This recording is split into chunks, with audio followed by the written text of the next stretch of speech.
So, Brother Mkhulu, Yes, Nsingiza, yes. welcome to your show. Go ahead. Thank you so much, Baba. Thank you so much.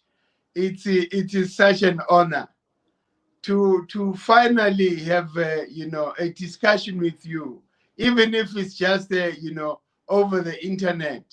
But it means a lot to us. You yourself, Baba. Just to talk briefly about you.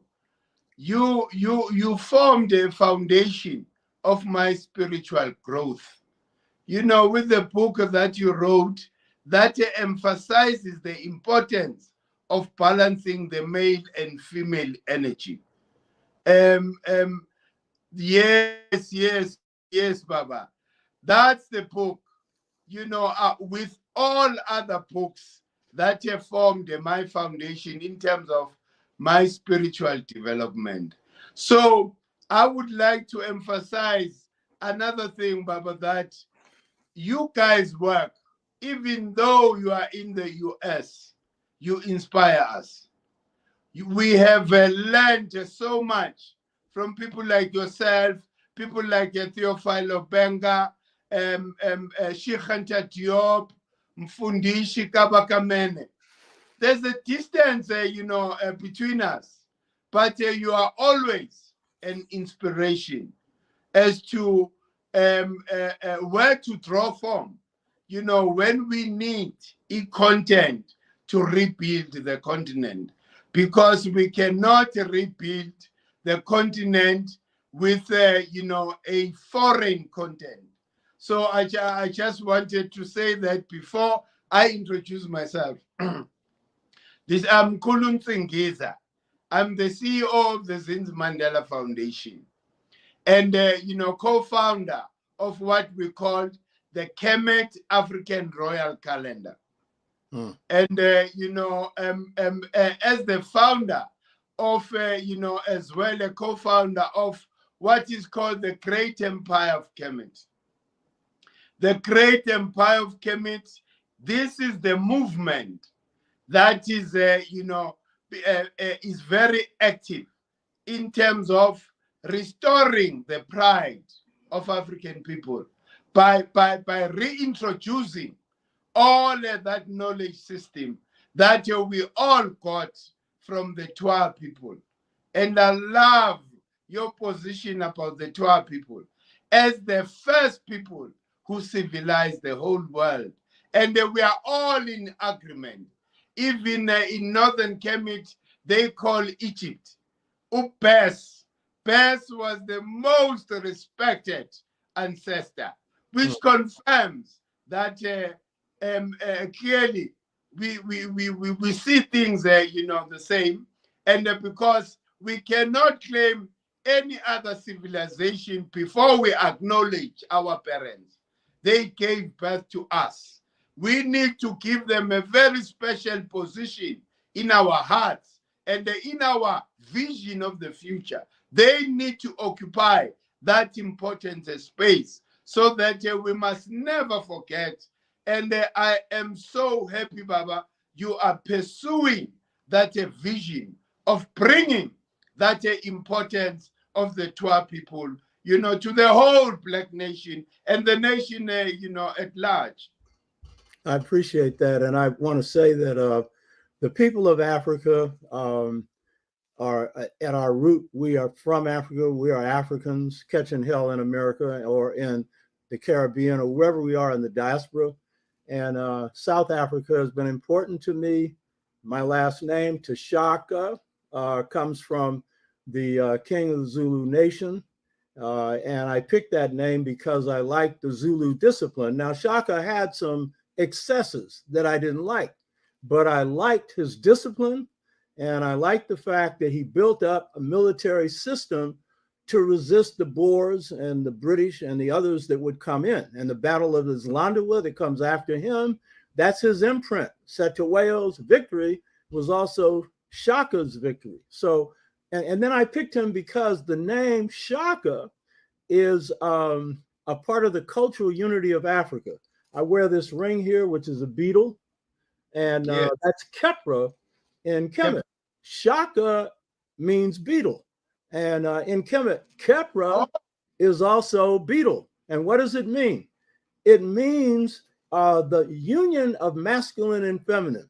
Now, when I picked this name, that was more subliminal because I didn't realize how much work I still needed to do on the feminine side, which led to the book you were referring to, Return to the African Mother Principle of Male and Female Equality.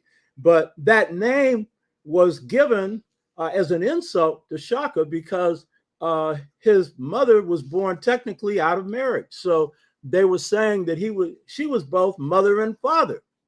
But the term Shaka, and we know there's no such thing as children who are illegitimate in African culture. You know, that's a European, that's a false idea. But the key point is that it meant, that name meant the unity of both masculine and feminine principles. And that is really a key part of our liberation as a people. The African man will not be free if the African woman isn't. And we have to put the primary emphasis on restoring her. Because if we restore her, we restore us. We know the story now where Africans can get money for loans. If it's African governments, no telling where the money's going. But if you put that money in the hands of women, it will go to build the family. It'll go to build the village, the extended family, the lineage, because their first concern are their people. First, their children, but their people. So that's an African practice and principle, and that's why our civilizations were so great. We had the balance, but a special respect for the African woman. So I was really honored when you asked to have us in a conversation, Brother Mkhulu. Really honored because the people of Africa, but particularly South Africa, they occupy a special place in my heart. I was telling you, David Sebeko was someone that coming out of the Pan-African Congress, who we had close relationships when we were organizing African Liberation Days in the 70s. He would come out when we went to Tanzania to work in the villages in 74. We met with him in London. I have pictures at another time. I'll bring out some of those pictures so you can see that. He made a comment. He said, I walk to the African in America over the bridge created by Malcolm X. So that showed his consciousness. So it's mutual. The people of South Africa have inspired us. The movements for freedom, both the resistance movements against colonialism, the anti-apartheid movements, you inspired us. And I'm glad to hear that we've been some inspiration to you. It's mutual. No, certainly, Baba. You know, it's very, very important, especially for us to actually, you know, reconnect with our elders, so that we are counseled properly. Here in the South, we are faced with so many challenges that need African solutions. Why? Because we know that Western philosophy hasn't worked on the continent, which is why we need to reintroduce, you know, that African philosophy back. Your words about the mother principle reminds me of my teacher, Ubabu Credo Mutu. I'm sure you know Ubabu Credo Mutu. One of the gurus, people who were at your level, Baba. This is the guy that enlightened a lot of us, you know, in South Africa. He's the one who introduced us to Kemet. Kemet was very foreign to us because we looked at Egypt as a foreign country, occupied by people who are completely different from us. So Ubabu Credo, even though he came before his time, because as he was delivering the message, a lot of us were not listening.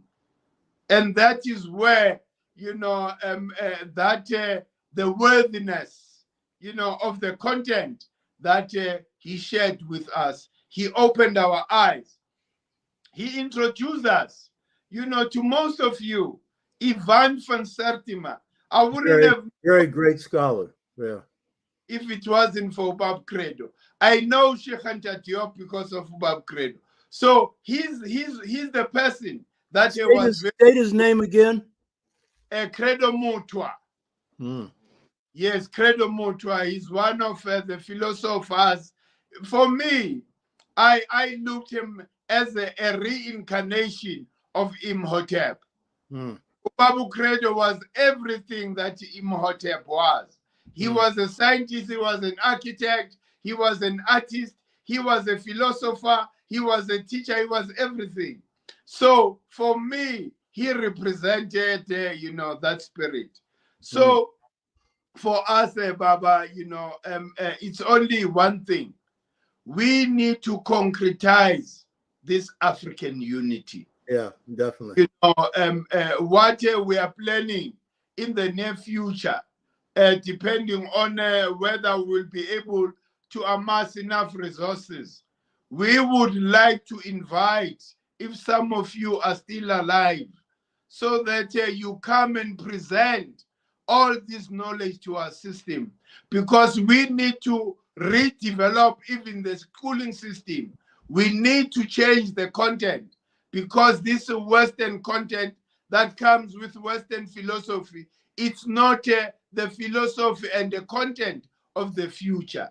So, and another thing which is very important, for us to practicalize this unity, we need to unite on the basis of our calendar.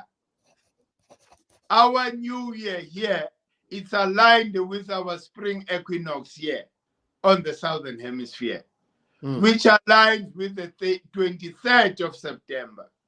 So this is one of the invitations that we would like to extend to our elders, so that, with time, we encourage everybody in London, in America, Japan, China, as long as you are African, let us do what the Chinese are doing, so that we all make a pilgrimage to one of the holiest sites on the continent, a place called Inzalo Yelanga, where it houses the oldest pyramids.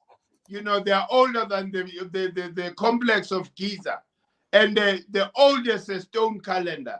This should be the place of our pilgrimage as African people, and start slowly, assembling in that place until we forge this international unity, because the calendar is the only thing that that is practical in terms of, forging that unity for us.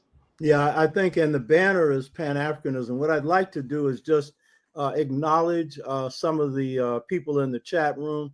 Chad, Jomo, Kenyatta. I want to also encourage people to subscribe to the Dr. Obutashaka show. And how should they subscribe to you, brother?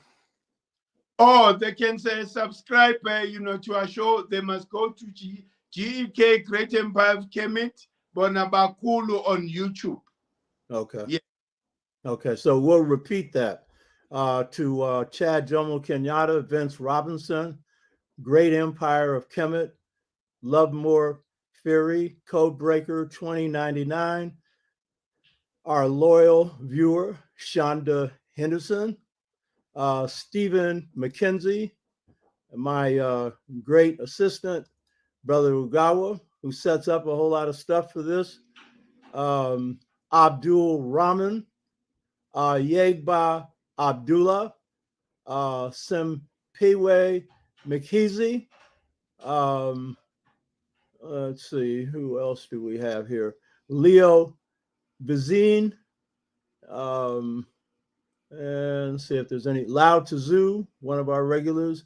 Ziso Rengondo. And let's see if there's anybody else. Yeah, so that's it. So hit the subscriber button. Also hit the like button and subscribe to both of these shows, Dr. Obutashaka's show and Brother Mkhulu's show. Subscribe to them.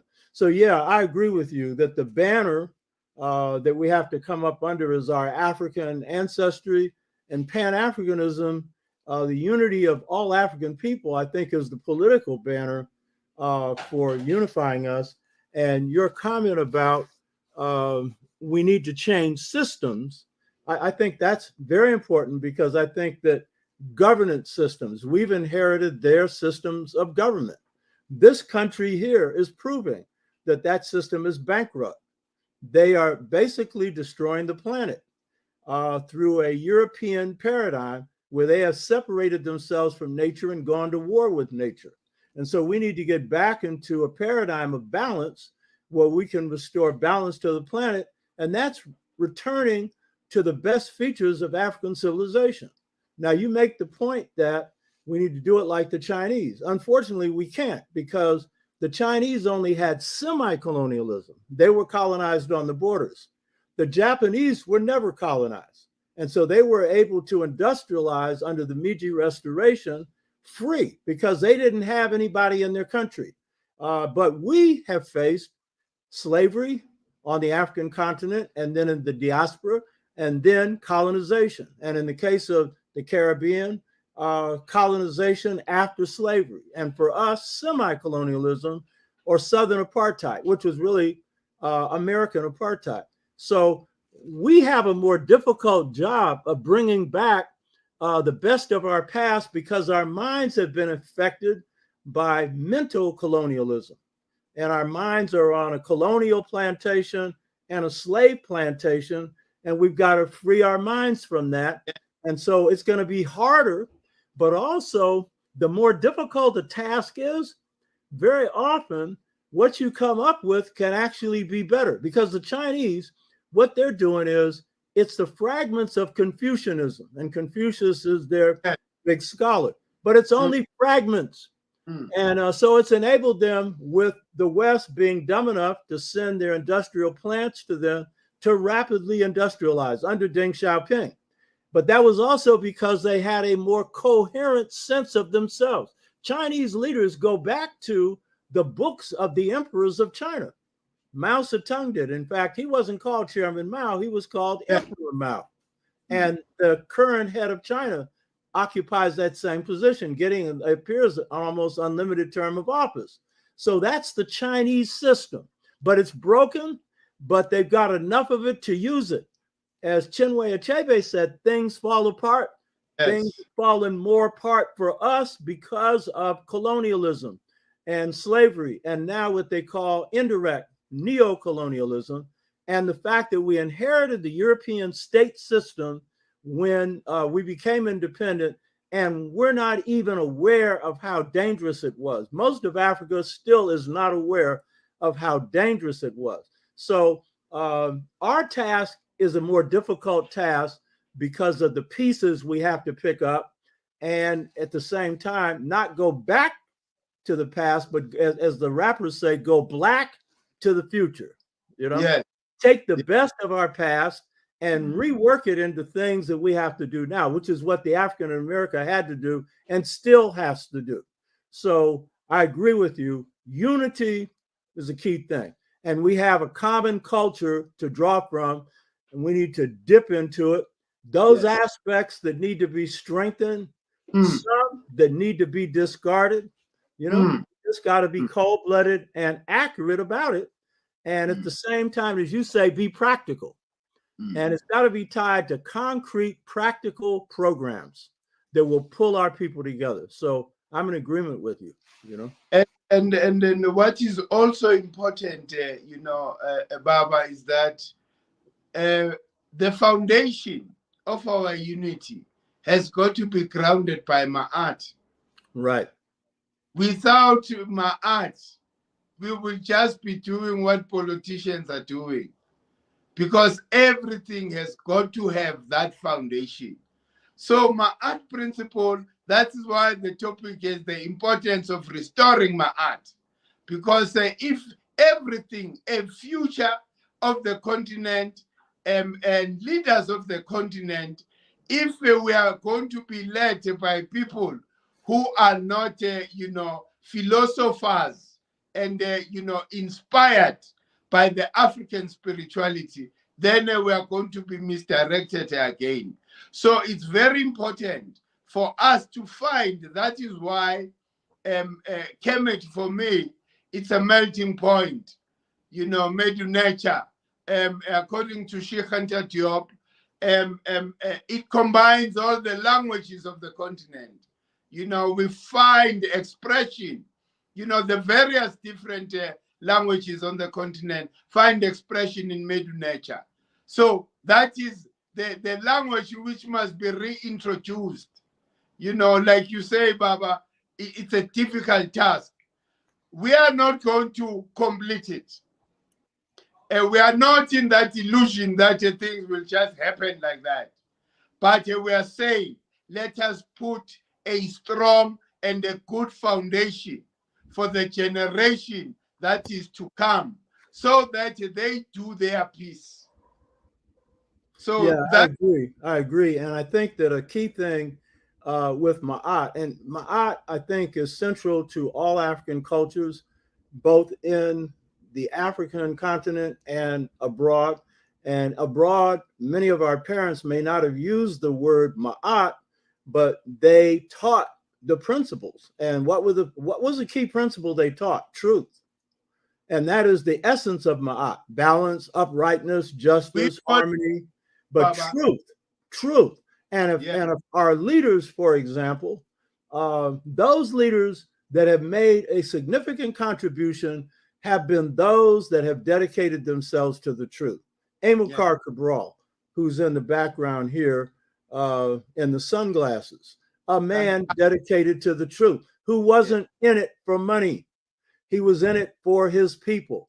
Kwame Nkrumah, who was about African unity. Julius Nyerere, who I had the pleasure of meeting for a good 3 hours after doing work in Tanzania, 6 Pan-African Congress and whatnot. He actually put forward a plan for building Africa that worked. That was the brainwashed people around him, and of course the West, but the brainwashed people around him undermined his program. The people wanted it, you know? So truth, I think, is a real key thing. Truth has got to come before money. Yes. It's got to come before power. It's got to come before everything. And truth is ultimately God, but on earth, it is our ability to distinguish right from wrong, which we all have the capacity to do, and make the choice to do right. And in terms of Kemet, I agree with you on Kemet, but you know that, and I agree with Sheikh Anta Diop's premise. His premise was for Kemet is to Africa as Greece is to Europe. Now, Greece is really a false paradigm.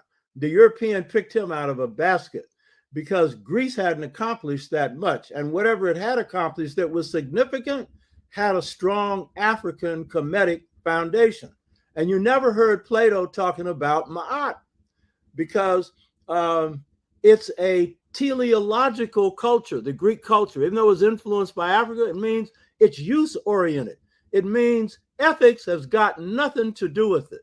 And so it's power, ultimately. That's why the Greeks could never unite. They were fighting each other.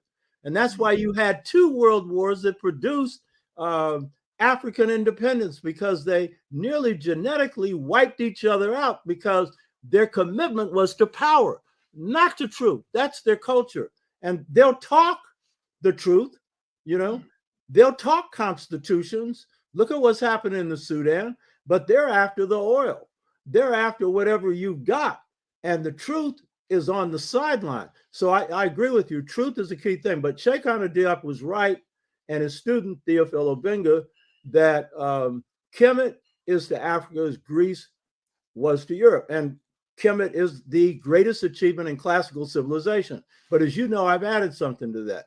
And it is, just as Kemet is the greatest achievement in classical civilization in the world, the greatest classical civilization, a great state, and language and architecture and all kinds of things, that we will not understand the centrality of African culture unless we understand that the Twa, the Kung people from which they descend, who come from South Africa, are the foundation. And they are the foundation of civilization. And the best proof, as we have, saying in the West, is in the pudding. And it's interesting that the founders of ancient Kemet were also the Twa, and they were the authors of Maat. They called it Masuri, Maasouri. And out of that comes the term Maat. Obenga is a friend of mine. We hired him at State for 12 years. And so I ran this past him because I'm not a linguist. I said, Obenga, what do you think of this? He said, yes, because it's older. And Africans come from that. And what it Masuri means, straight, upright, just, truthful. Who were the most truthful people that walked the planet? These little people. Those of you who haven't watched the Dr. Obachashaka show should see the series I've done on the Twa. And then look at the series on ancient Kemet, 10,000 BC. Dr. Finch and I are about the only ones that focus on Kemet before the first dynasty, because all the elements of Kemetic civilization was created then. And it's important to go from 31 or 3200 BC on. But what about the people who created it? Who were these little people here? Yes. The Anu. These are the people that Diop and Obenga defended as proof at the UNESCO conference that the founders of Kemetic civilization were Black. But look at them. They're little Black people. They're Twa. And those 3 registers, some people on my show have heard this before, but those vertical registers, I had Obenga translate this for me, and he corrected Petrie's mistranslation, and it means great ones, these little people here. And Asar, their name, Anu, comes from Asar's name, and he is the first pharaoh of ancient Kemet, Ani. And the priesthood, the oldest priesthood in Kemet is the priesthood of Ani. So it's correct to say that Kemet is the greatest achievement in classical civilization in the world, but the foundation of civilization is the Twa, and they've been left out of history, not studied, stuck in the basement of anthropology. And anthropology is a conquest discipline used by Europeans to study Africans and to study any people that they want to put in this category to control them and to deny that they have philosophies, histories, or anything else. So when we get to the foundation, then Africa stands right. You can't have a history of Africa and you leave the foundation out. That's like having a building without a foundation. You can't have the building. And the Kemites acknowledge it, as we were saying earlier, their respect for the Twa. So I agree with you that this African past has to be integrated into the African present so that we have an African future. I agree with you. Yes, Baba, because this reminds me as well, especially about what you spoke about earlier on, the female principle. It reminds me of Ubabu Credo again.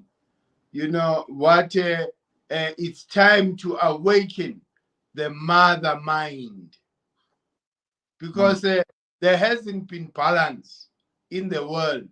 Remember, Baba, we are from the Persian age, which was ruled by Set. Set created so much chaos. That's why we are in this mess that we are in. Now we are entering, the great mother Maat. That's the Aquarian age. Therefore, consciously as well, we need to consciously align with that principle to say to ourselves, whether we like it or not, order and balance is going to be reestablished. Right. Yeah, very important. Not find us on the wrong side of Maat. Let us prepare our ways now, so that when that ultimately happens, we use that as our foundation. Yeah, and I think that's a good point you're making. And I'm surprised that you had read Return to the African Mother Principle of Male and Female Equality. That's my most important work. And what I got out of that, because I've explained to people who have watched my show and then others that have heard me and those that have read the book, that came out of my own crisis, first of all, of being strong on the masculine. I'm a warrior and whatnot, but weak on the feminine. And Yes. so I went through life crisis and stuff, and it led eventually to the writing of this book.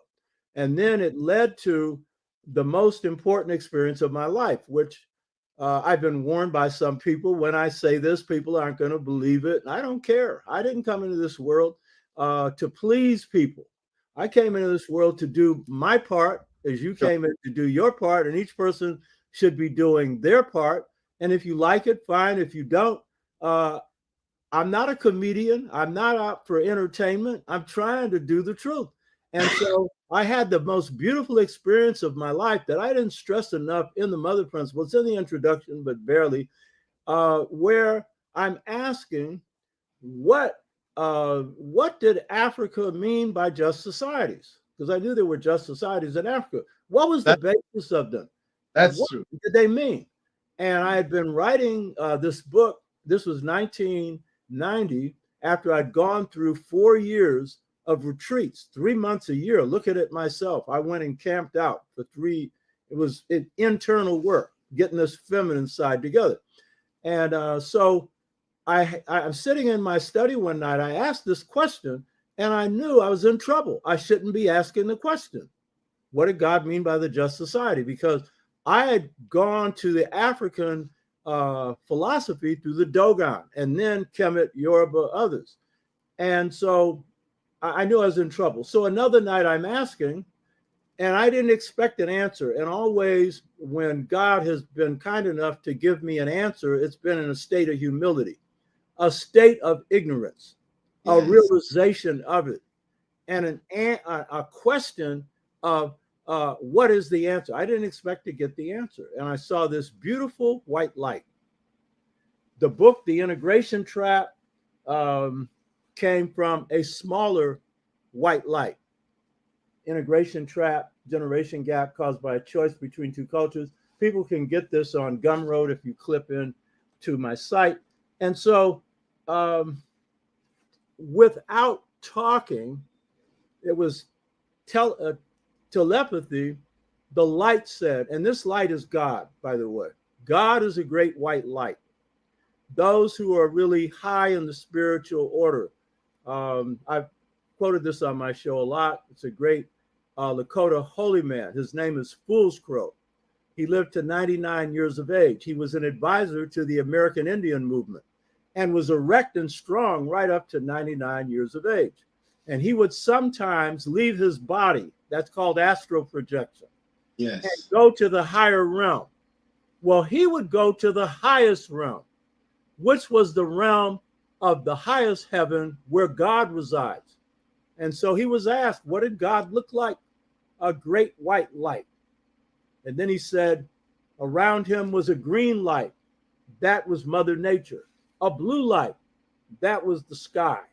And these were all great spirits, but God, is the ultimate force, the ultimate spirit. So I have a Babalawo. I'm into Ifa, and my Babalawo is Ifayemi. He's a Rabbah, second highest position of a priest in Ifa. And he told me that's the way God used to communicate with them. They don't do that anymore, And so I believe that I got this communication because I'm piping in to the oldest ancestors, not knowing it at the time. And so without speaking, this is what came from God. And this runs throughout the book. You read it. People will call this a thesis, but this is no thesis. This is the vision for just societies. And this is what God revealed to me without speaking. It said the just societies of Africa were. God didn't say that because I'm already asked that question. But the answer was these societies were, and this is what God said. These are God's words, not mine.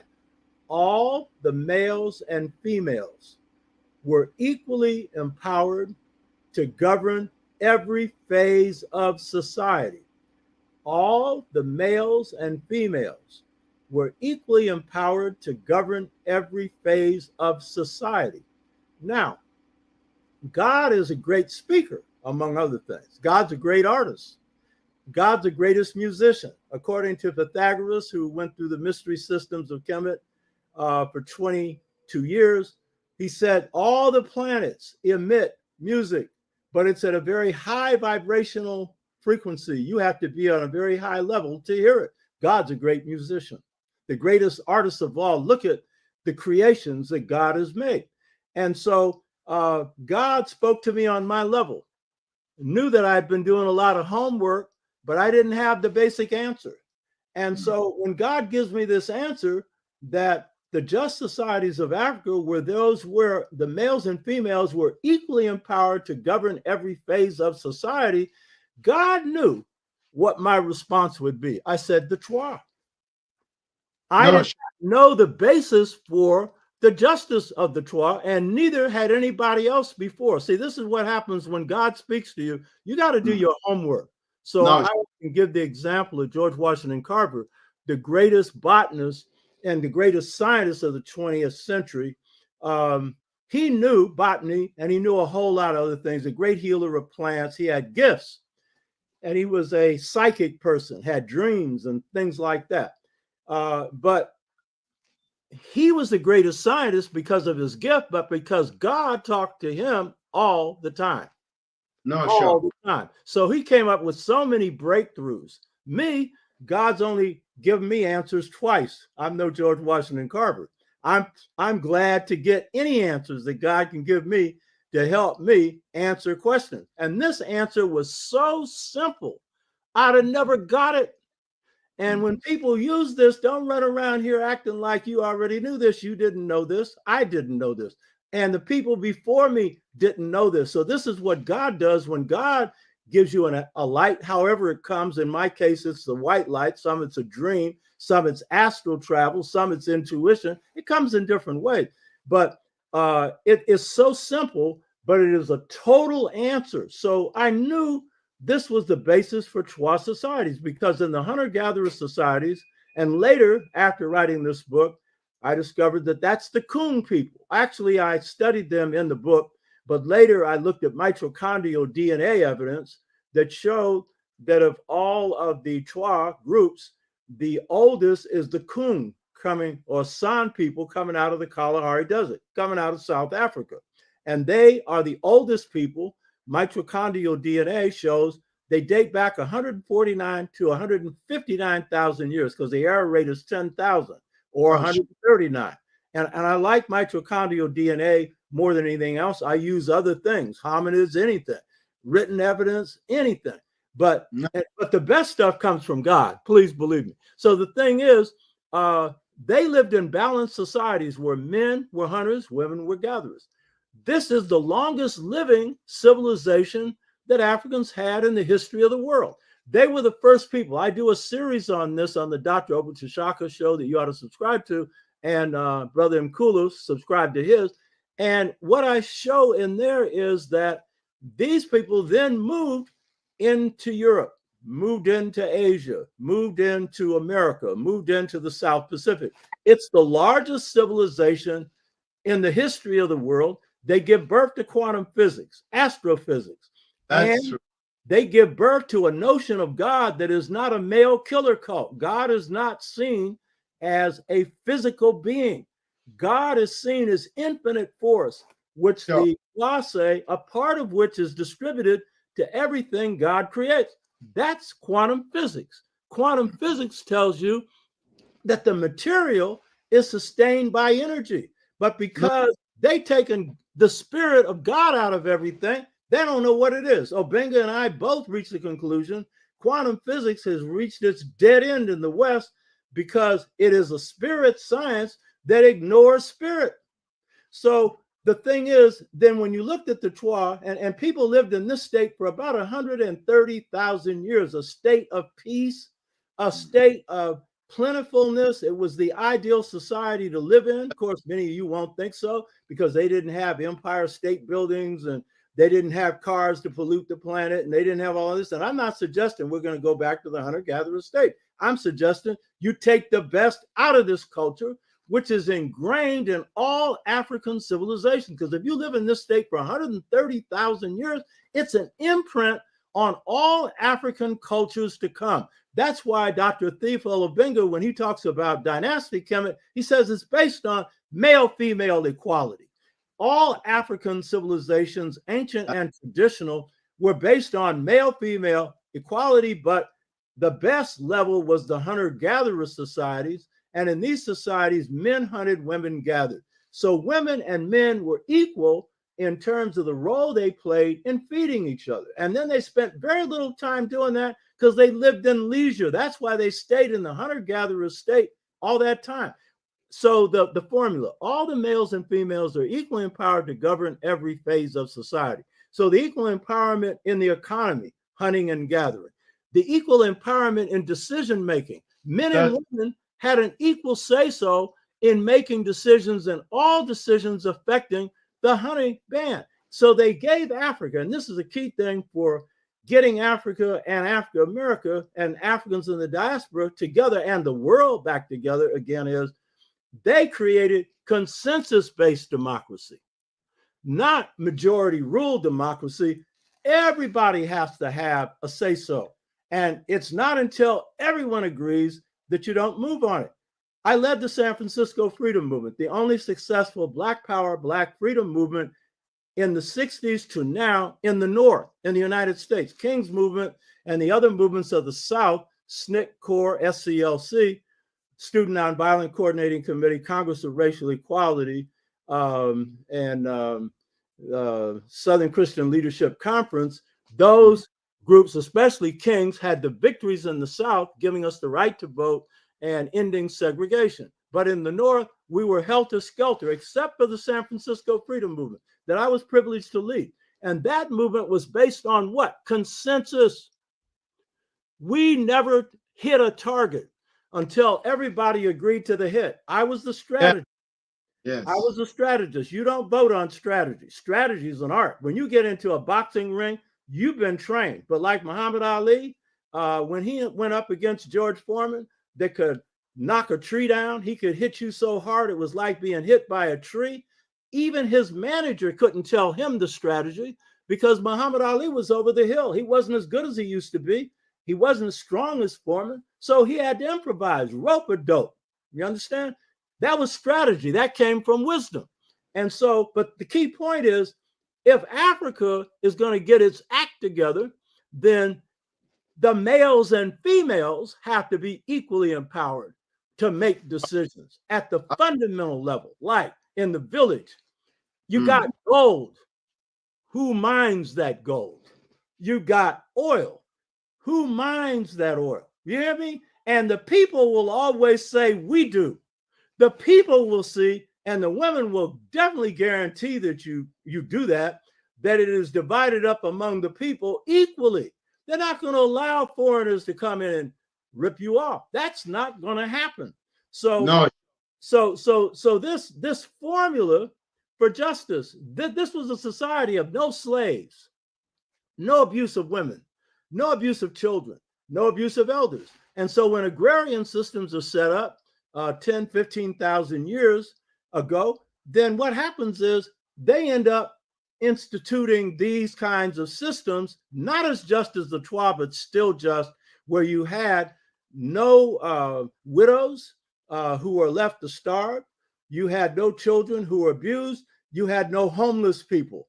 You had no poverty, because the land, air, and water, as was true in the hunter-gatherer state, was owned by no one, but shared by everyone, and you had to leave it in better condition than you received it. So I'm saying all of that, and there's much more to this. People should read this book, Return to the African Mother Principle, Male and Female Equality.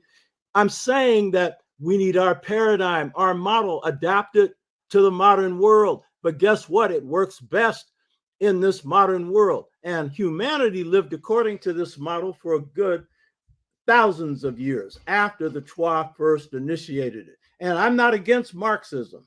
You know, there are people who are Marxists. If you're a Marxist, fine, because if you want to equitably distribute wealth, I'm not opposed to it. But if you don't equitably distribute power, the wealth is not going to go to the right place. And so their formula is limited. Their formula is equitable distribution of the wealth. Give the workers power. But what about the equitable distribution of power? And what about African women sharing, and women throughout the world sharing in that distribution? It seems that the best Marxists revolutions failed on that one. And what about the environment? So you are rapidly industrializing and stuff. Well, why do you pollute at the same level as the capitalists do? You know what I mean? So the point is, this paradigm that worked for 130,000 years, the only reason we would say it won't work now is we've been mentally colonized. No, and sure. we don't think our past is any good for us now. I know I talked too long, but that no, but you triggered that, and so I wanted to throw that in. You are just re-emphasizing, our belief system here at GEK, because that's exactly what we believe in, in balancing and, restoring the importance and the position of the, female energy. What I wanted to say earlier on was that God in us, in our own way, we call it umvelingandi, right? The first cause. Spell that. Spell that.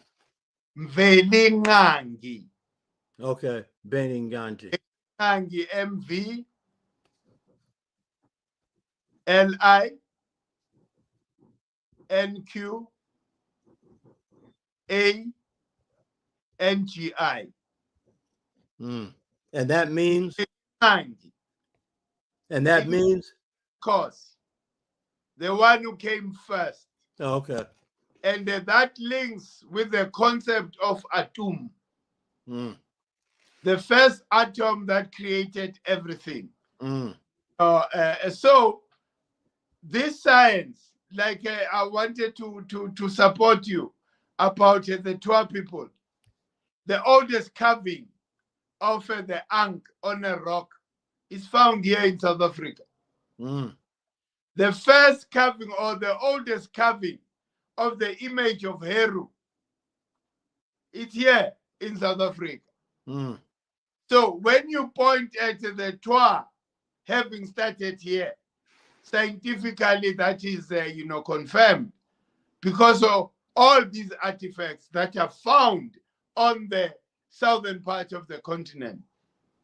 So it means the beginning was here, right, before everybody polluted the whole world. So the rebuilding, it has got to be here again. Right. Yes. Right. Meaning that South Africa is getting all the attention today, not because of our political leaders, but there is this special spirit that has arisen again in the South, where everything started.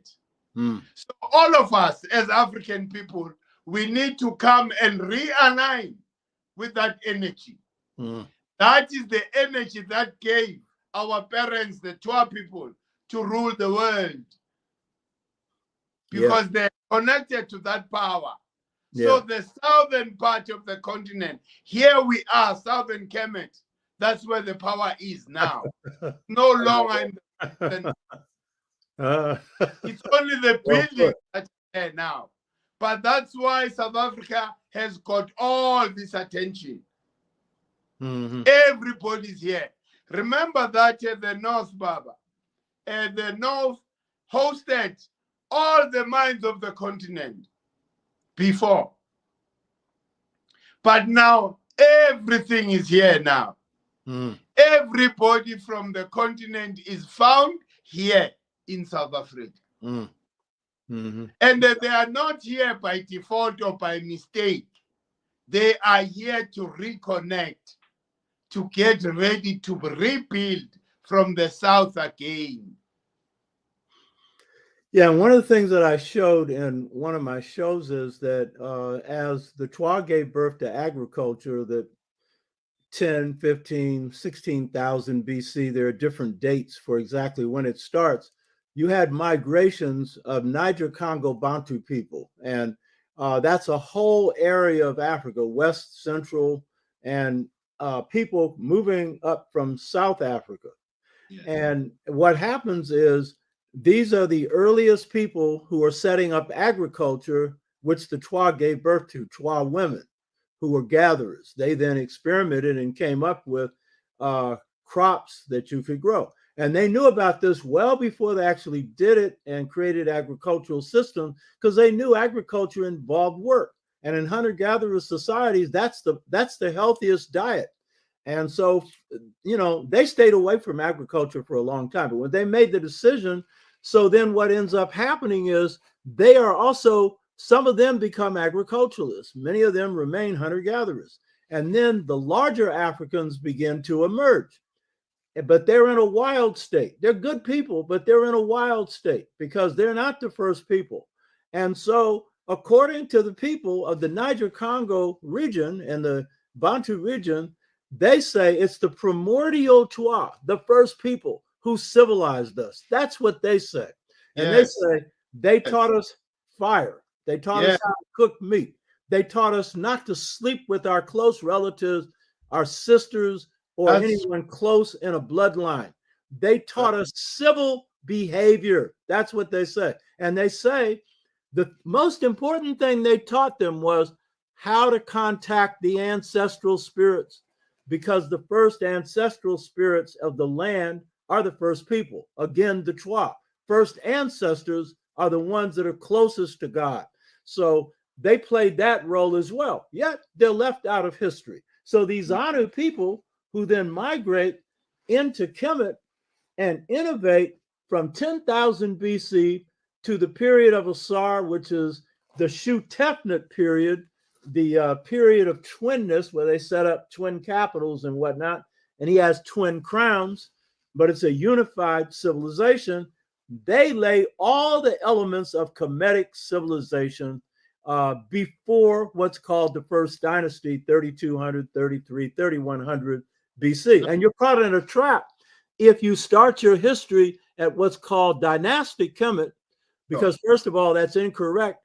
Asar leads the first dynasty, and as Sheikh Diop points out, he's a real person. They found his head in a jar in Abydos. He was a real person.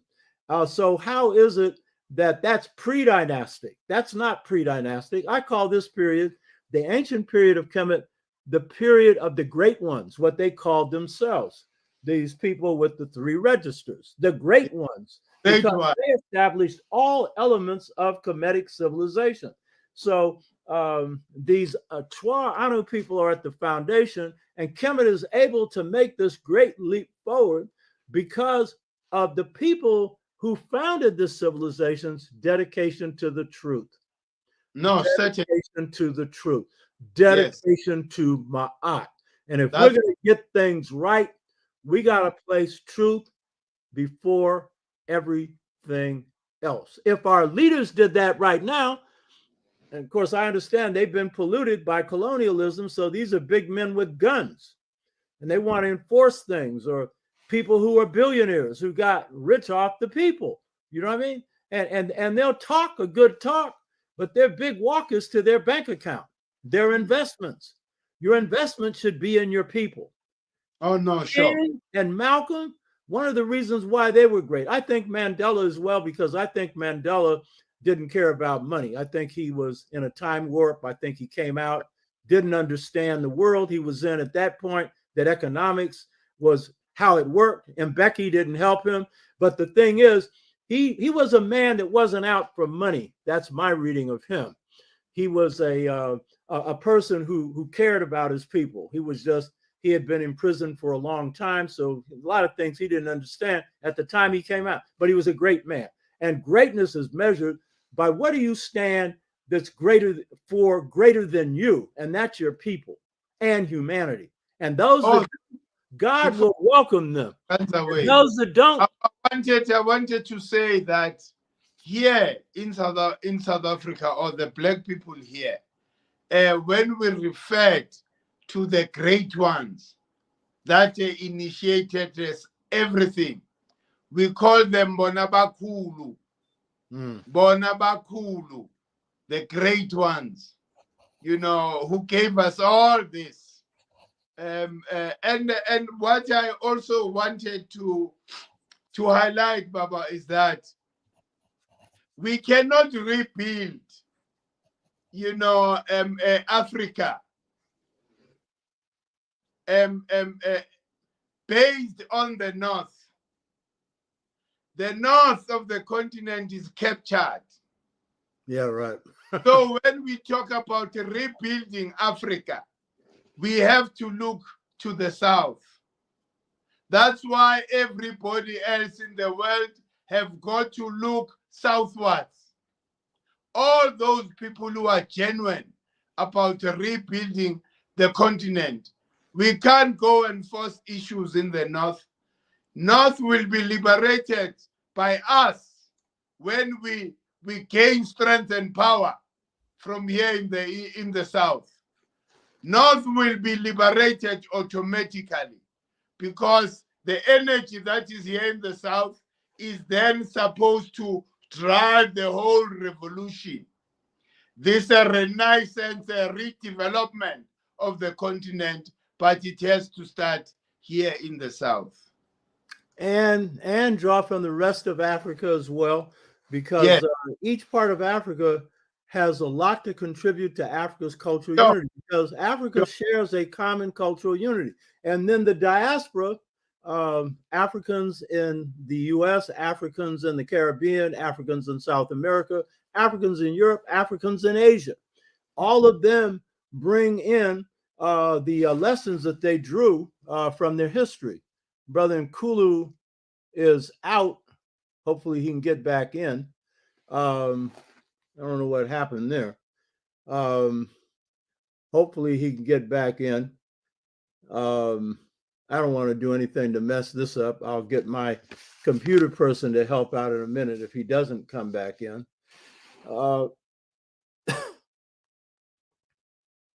Yeah, so we need to draw from the great unity that Africa brings to the table. The people of West Africa, the people of Central Africa,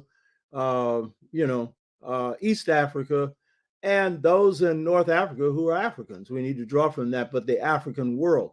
And, we have a common cultural unity to draw from that. So, but South Africa plays an extremely important part. I saw Brother Mkhulu in the background was the Ankh, and he was making the point that that Ankh symbol is also found in Southern Africa. And that's important because that is the symbol of the Twa. And it is a symbol that we find among the Anu people and then among the founders of dynastic Kemet, and it meant eternal life. But when we look at the Dogon, my show yesterday was focusing on African philosophy of Kemet and of the Dogon and of other chiefless societies without kings or queens. The Dogon have what they call the double Ankh, and that is the circle of life on the top with the cross, and then an open Ankh or circle or egg on the bottom. It's open. And so it's showing you the cultural unity of Africa. And so whereas in dynastic Kemet, that is eternal life, and we don't know too much about what else it means. But what we know is in inner Africa, in this case, the Dogon, it provides clarity to its meaning. So it shows the value of bringing in other African civilizations, Kemet Central, but don't just focus on Kemet. We need to draw from the wealth of Africa. And so in the Dogon system, I explained yesterday, but for people that didn't watch that, it means the upper placenta, that is the egg on the top, which is the Ankh and the cross. And, that is also probably where the cross itself comes from as a symbol. But at upper placenta is the carrier of life, but it is the invisible carrier because it is in the spirit realm. And then on the bottom, you have the open placenta, and that open placenta is birth. It represents the actual physical birth. And then the cross represents water, earth, fire, and air, the elements of life. north, south, east, and west. So this is showing you the value of drawing from African civilization in general. And one will provide clarity for the other. And so this is one of the great strengths that we get when we draw from the whole of Africa. And of course, today we're innovating and coming up with new ideas. So this cultural unity of Africa that comes from a common culture, it's interesting that the enslaved Africans are the ones who came up with this idea of one Africa. And that is in large part because some of us had lost a memory of what part of Africa we came from. And those few of us who held that memory, we saw that Africa was not going to be free unless there was the unity of African people, one African people. And so this Pan-African idea came out of Africans in the US and Africans especially in Trinidad. They were the two leading groups that would produce the major thinkers on that, but it was the masses of Africans in the West, in the Caribbean and in the US and in South America who had this view of one Africa because they now identified with the whole of the African continent. And that was a great breakthrough for our people. And the European would only come to Pan-Europeanism at the point of 2 world wars, after they had nearly wiped themselves out because they didn't like each other and they were into struggles for power. And that's what enabled Africa to become free. So I don't know what happened with Brother Mkhulu. He got cut out. And that may mean that we're going to have to cut this short. But what I'm going to try and do is see if I can get my computer technician to see if he can work any magic, but I doubt it because whatever pulled him out, it's going to be hard to pull that back. So I think it's best that we conclude this at this point. And I'm sure that Brother Mkhulu and I will be having future conversations. I want to encourage people to subscribe to the Dr. Obutashaka Show and to purchase the books that are here. Return to the African Mother Principle of Male and Female Equality, which Brother Mkhulu read, and The Integration Trap, Generation Gap, Caused by a Choice Between Two Cultures, which deals with current conditions and how we can draw on Africa's past to rebuild African nations, families, and communities. And then I also have 2 volumes called The Art of Leadership, Volume 1 and 2. Volume 1 is on our site, Gumroad, that you can purchase. But I want to see if there's any comments here. Yanda Barbie, Kagan is said to be their god who shifts, often is represented by the mantas, which all the people of Azosa always call Zizo Sezulu, King of Heaven. Beautiful. Thank you for sharing that information. Kurt Thomas was making a point that Brother Mkhulu had made about Western languages and our need to draw from our own languages. Let's see. Right here.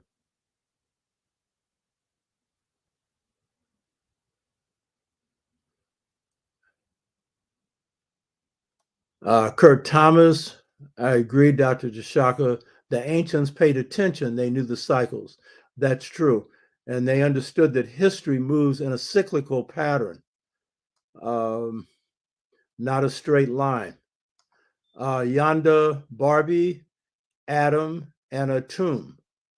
Adam, Raya, I know, yet, San are said to be first in the Southern Africa, and they also have spiritual beliefs. And I'm concerned about how we leave them out and rush to Nom Kumulani Envel. So this person is making the point that there's a correlation between the notion of the atom and atum, and which is true, important point.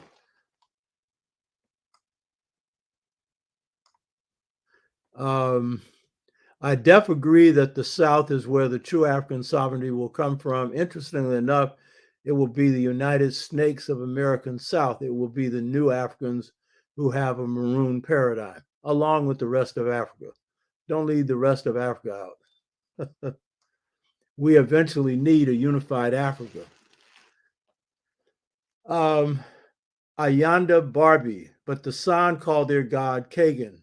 Then why do we ignore them and rush to Meviling Gwangi? Yeah, the San have other names for God as well. But the point is, it's their concept of God, which is a force that's in everything. And that is consistent with what we know about life. All matter is affirmed by energy, and that would be the force that the Twa identify as the force of God. Great Empire Kemet, the current republics must fall because they are Western constructs. Women just need to take their rightful place.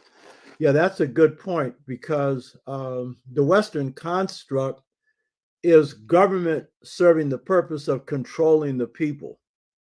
And that's basically the Western construct. The African construct is that the people basically run the government. And for thousands of years, African societies, Benga and I both have talked about this and agree, existed without armies. They had what you would call militias that could mobilize quickly if they had an enemy to fight.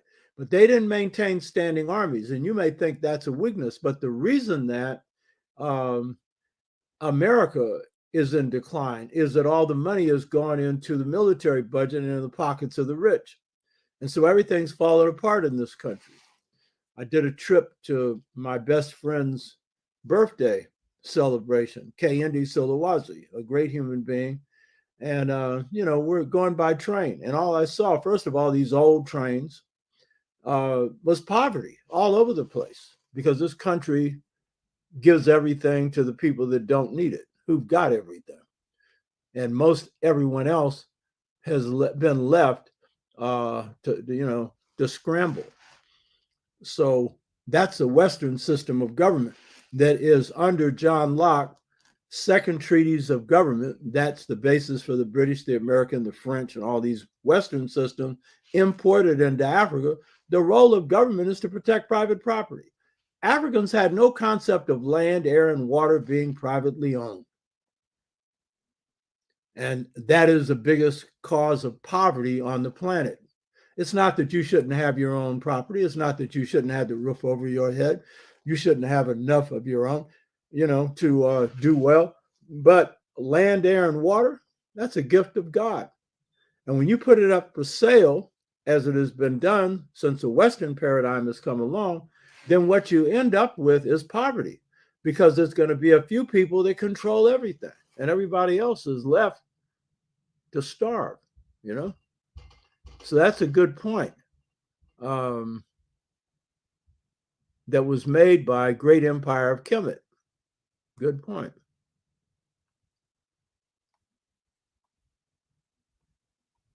Kurt Thomas, our axiology is theology, aka Maat. Yeah, good point.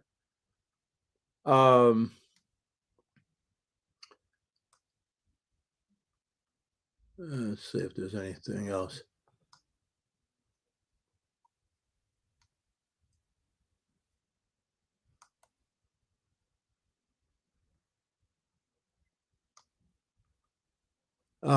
Great Empire of Kemet. The great white light is the Kundalini awakening through your crown chakra.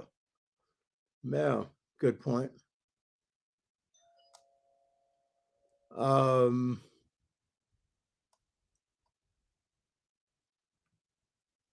Leo Bevzin, the Twa, the first builders of world civilization.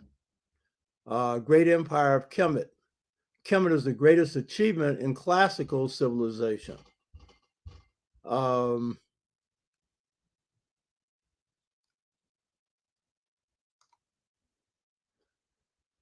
See if there's any other comments here. Hotep Ankh, this is a greeting. Let's see if there's any other comments. This is Ayegba Abdullah. Well done, sirs. Greetings to you from the palace of Ata Igala Kingdom, Adakogi State, Nigeria, Africa. Yeah, I want to thank you all for watching the show. You were on yesterday as well, and I appreciate the comments that you've made sharing the great culture of your people. Let's see if there's anything else we have here.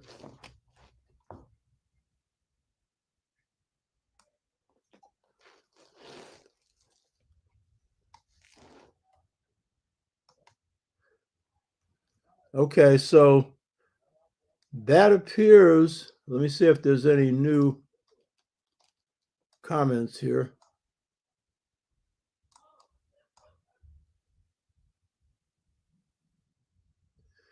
Marquez, Cameroon.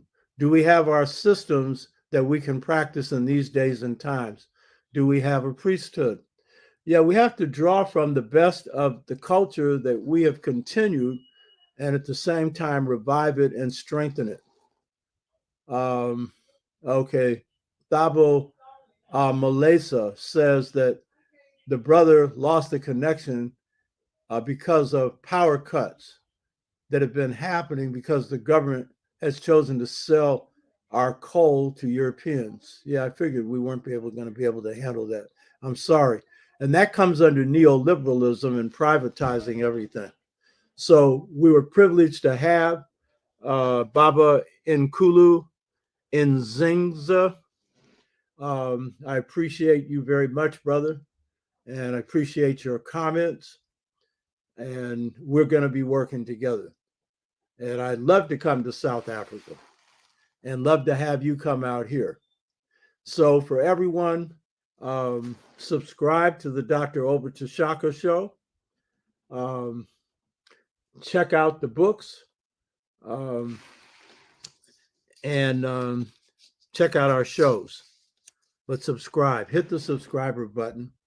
And I appreciate this. I want to thank Brother Mkhulu again for having me on, and greetings to all of you. Hotep.